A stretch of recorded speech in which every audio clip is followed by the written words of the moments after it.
Who says that automating has to be difficult? Well, at least it's not difficult with HighLevel. On this video, I'm going to show you how to use their AI feature to build automation workflows using the AI builder. Plus, I'm going to show you how to understand it to customize it manually afterwards.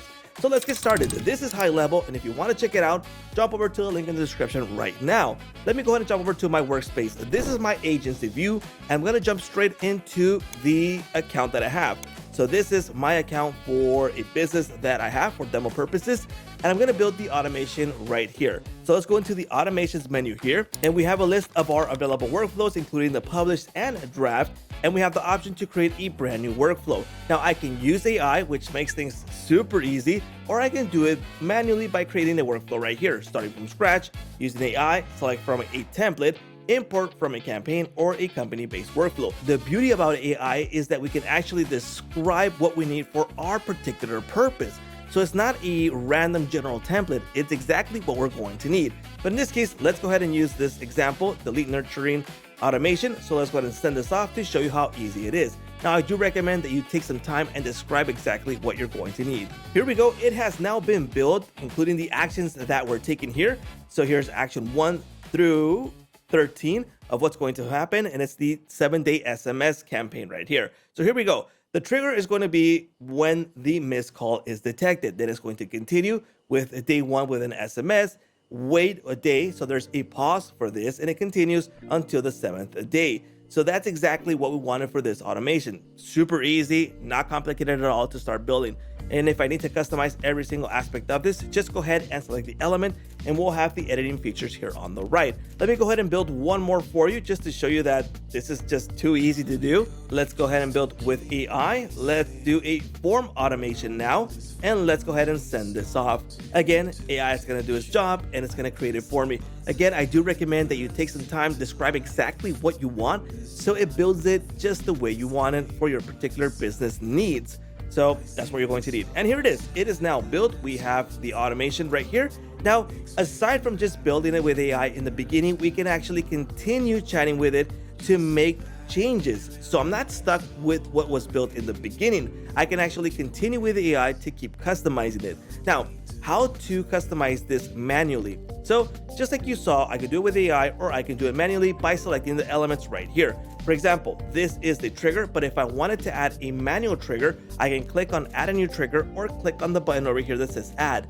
Click a trigger here, and there's several available triggers to start using to trigger the automation. So that's the first thing that needs to happen in order for the actions to take effect. In this case, there's already a trigger, so I don't need to add another one, but I can add a secondary trigger to trigger the same automation, which is pretty cool. So I'm not stuck with just one trigger. I can use 2 for different situations. So maybe a form submitted from a specific form, and this could be another form, or maybe there was a lost call and it's going to continue the automation. So we can use several triggers for this. All right. So that is for the trigger. Now we have the actions. Select any of the actions, and that will open up the editor here on the right. For example, this is going to create update contact. So there's an update field for the email right here. And if I need to customize this, I can add a brand new field. I need to make the connection from the selected fields and continue this automation. So it's really easy and practical to make these changes. If I want to add a new action, I can click in between here or at the end to add a new action, or click on the plus button here on the right.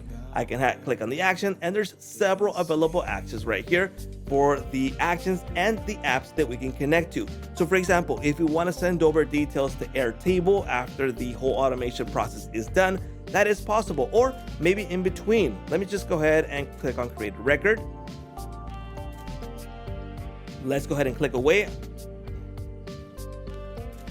There's Airtable where we can send the details after the automation process.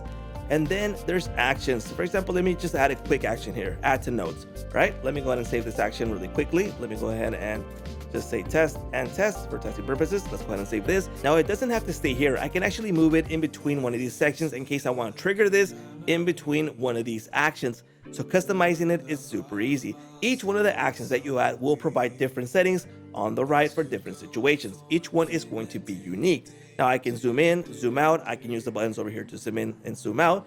There's my settings for this particular workflow. So I can allow reentries, allow multiple opportunities, stop on response. So that will end the workflow when the response is done. There's the communication options. and so much more here in the settings. Then we have the enrollment history, so we can view everything that's going on right here, and the execution logs to see what is going on. So I can come back and see if something misfired, something is working correctly, or just have a history of everything that's going on right here. Now, once you're good to go, you can go ahead and test the workflow right here. So you can go ahead and use this as a workflow, run the test, and just go through the test right here to make sure that everything is working correctly. And once everything is working correctly, go ahead and publish right away. And that will kick off the automation once the trigger is hit every single time.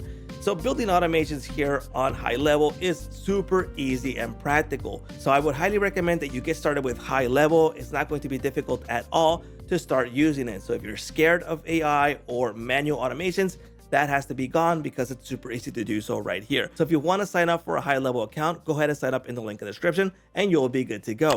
Don't forget to like, subscribe, and hit that little bell notification to get notified when new videos come out. And that's a wrap.